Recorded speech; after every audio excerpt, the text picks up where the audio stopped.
बाद महाराज दशानन का आदेश है उनके छोटे भ्राता कुंभकर्ण को युद्ध भूमि में जाने के लिए उसे जगाना अति आवश्यक है। अतएव अपनी निद्रा त्याग कर खड़े हो।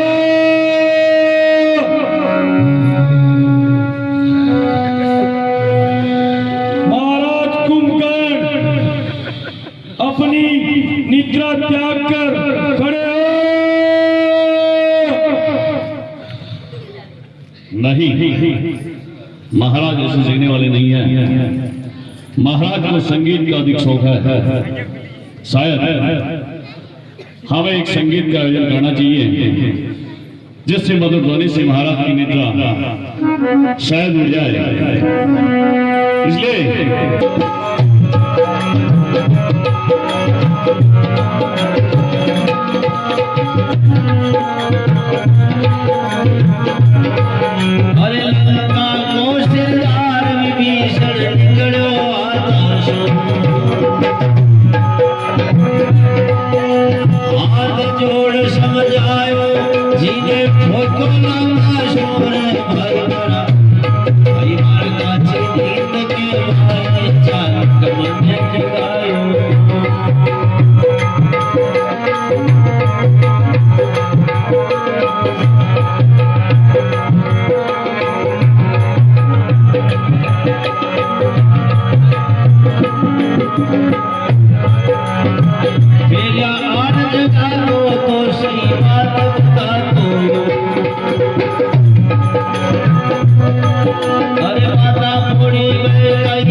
समय नहीं हुआ था जागने का, फिर क्यों कहकर मुझको आनंद जगाया। महाराज लंका पर बड़ा संकट है। महाराज दशानन के आदेश के अनुसार ही आपको हमने जगाया है।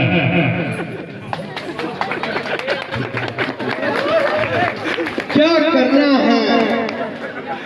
है राजन, आपको अभी इसी समय महाराज दशानन से मिलना चाहिए। अर्थात महाराज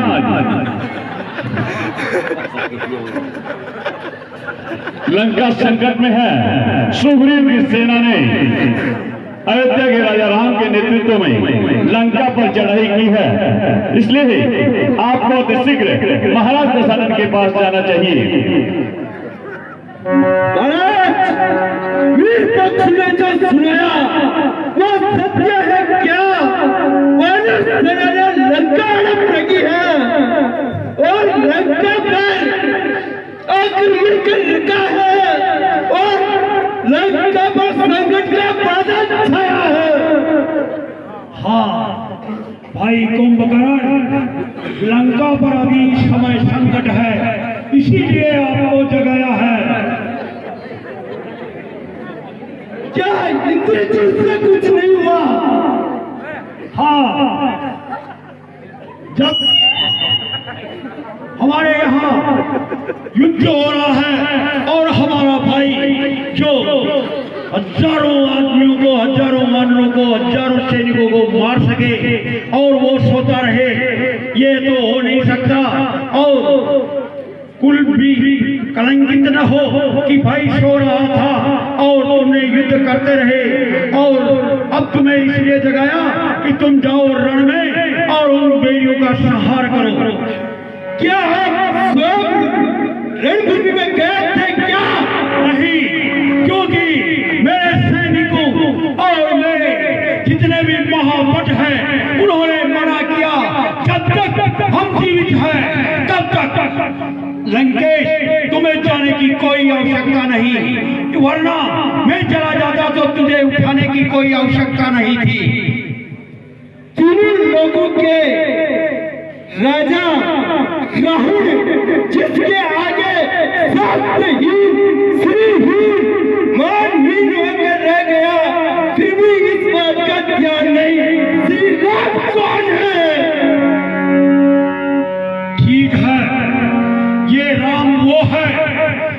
अयोध्या के राजा दशरथ के पुत्र राम और उसका छोटा भाई लक्ष्मण। और कुछ पूछना है? महाराज, आगे बंद करने से सूर्य का प्रकाश समाप्त नहीं हो जाता।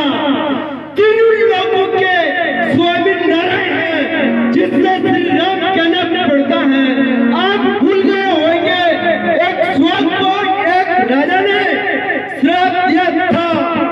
जब नारायण श्री राम कुल में अवतार लेंगे, उसी रूप में आपका विनाश होगा। फिर भी आप नारद की बात भूल गए, जो नारद ने मुझे बताई थी कि विष्णु ने राक्षस का विनाश करने के लिए अयोध्यापति दशरथ के घर जन्म दिया है।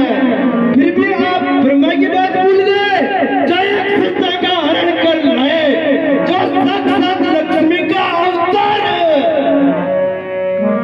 हे भाई, अगर तुम युद्ध से डरते हो तो जाओ, सो जाओ वापस। जो हमने हरण किया तो हम ही उसको निपट करेंगे, लेकिन हम ये नहीं चाहते कि तुम्हारे ऊपर कलंक लगे कि रावण युद्ध में गया और उसका छोटा भाई सो रहा है, इसलिए जगाया। अगर तुम्हारे इच्छा नहीं है तो तुम वापस सो सकते हो।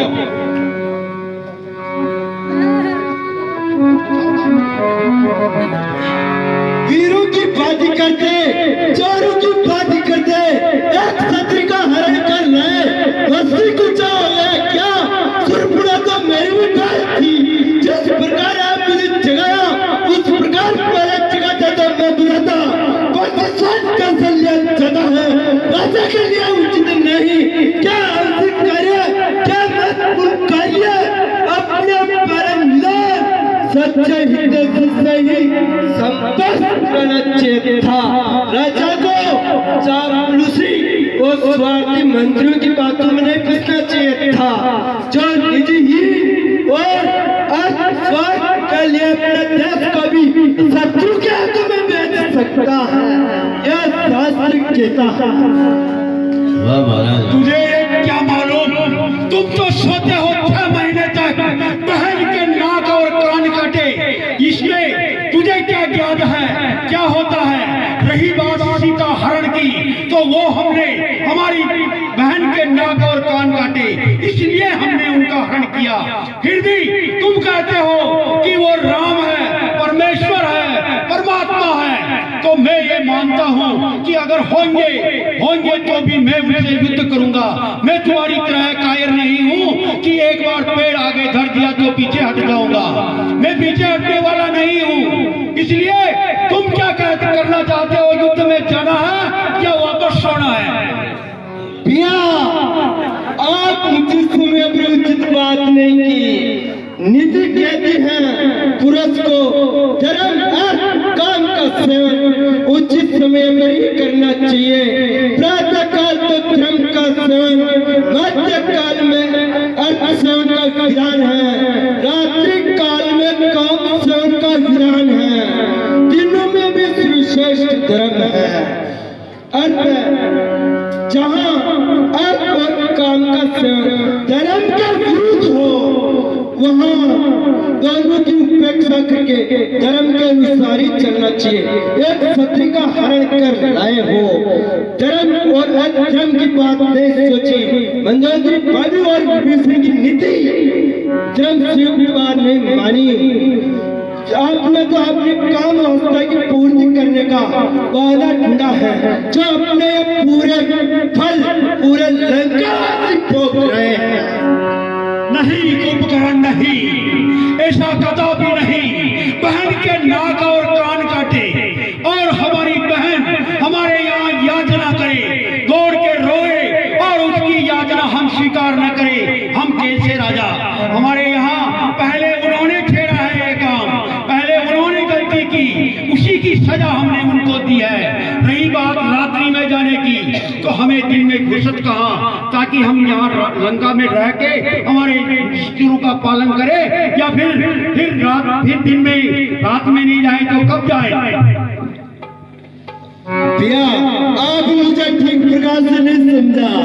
जब मैंने कहा सच्चे हितैषी के नाते कहा, मेरे तो कर्तव्य भी है, मेरे तो अधिकार भी है, इस समय मुझे क्या करना है? मैं तो एक छोटा भाई हूँ। जब तक छोटा भाई जीवित है, स्वस्थ है, जब तक बड़े भाई को कोई कष्ट नहीं होना चाहिए। आपके पिताजी की चिंता है मुझे, आपके पिताजी की चिंता है मुझे। आपको कोई कष्ट आए तो मेरा अधिकार है, मेरा कर्तव्य है। मैं एक छोटा भाई हूँ, सेवक भी हूँ और मित्र भी हूँ। ठीक है कुंभकर्ण, तुम मुझे पूछते हो कि मुझे क्या करना चाहिए, तो मैं तुम्हें आज्ञा देता हूँ। तुम जाओ रण में और उन दोनों तपस्वी को मार दो और उन सारे जितने भी सैनिक हैं उन सबका वध करो और युद्ध में प्रलय मचा के और उन मार काट के जल्दी से ऋषि के समाचार हमें सुनाओ।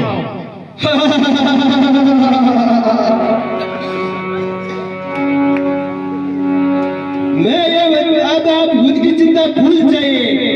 मैं ये वचन देता हूँ, सूर्यास्त होने से पहले वनवासी और राजकुमारों के मस्तक लंका की बाती, गाली कुंजू गेंद की बाती बाहू में लड़कता हुआ लेके आऊंगा। जो भी इस युद्ध के माध्यम से मरे वे भी आकर एक ठोकर मार सकेंगे। यदि मैं आज रात जीवित रहा तो लंका में विजय का उत्सव होगा।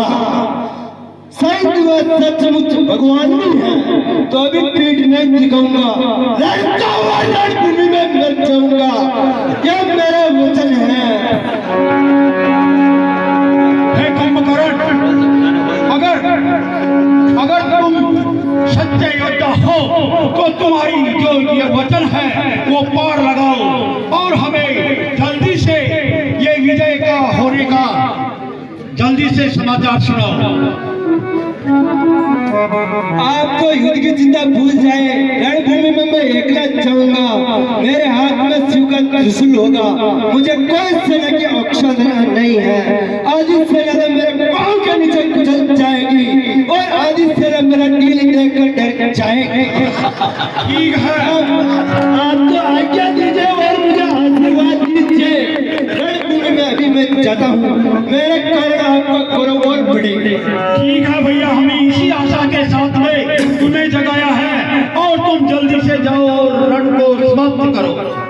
यदि मैं जीवित रहा तो रणभूमि में मैं लड़ता हुआ मर जाऊं तो समझ लेना वह भगवान है। श्री राम को भगवान मानकर उनकी शरण में चले जाना, जिससे अपना लुप्त होने से बच जाए और आपका कंठ तक राज हो जाए। हे भाई, तुम कहते हो कि मैं युद्ध भूमि में मर जाऊं, मरने की तो सोचो मत, क्योंकि तुम इतने बलशाली हो और इतने तुम्हें आहार किए कि एक दिन के लिए जब तुम टूटते हो तो हमारी पूरी लंका खाली कर देते हो। और लंका में कोई कितने कुवानर, कितने भालू है जो तुम्हारा आहार हो जाएंगे। तुम जाओ और उन वानर भालू को खा के तुम्हारा अपना आहार बना के फिर आके सो जाना। आपको आज्ञा दीजिए और आशीर्वाद दीजिए। अभी मैं रणभूमि में जाता हूँ, सभी को मार मार कर गिराता हूँ। ठीक है, तुम जाओ। मंत्री जी महाराज, हमारे भाई कुंभकर्ण के लिए मदिरा पान की व्यवस्था करके और मदिरा पान पिलाकर इनको युद्ध भूमि में भेजो। जैसी आपकी आज्ञा महाराज।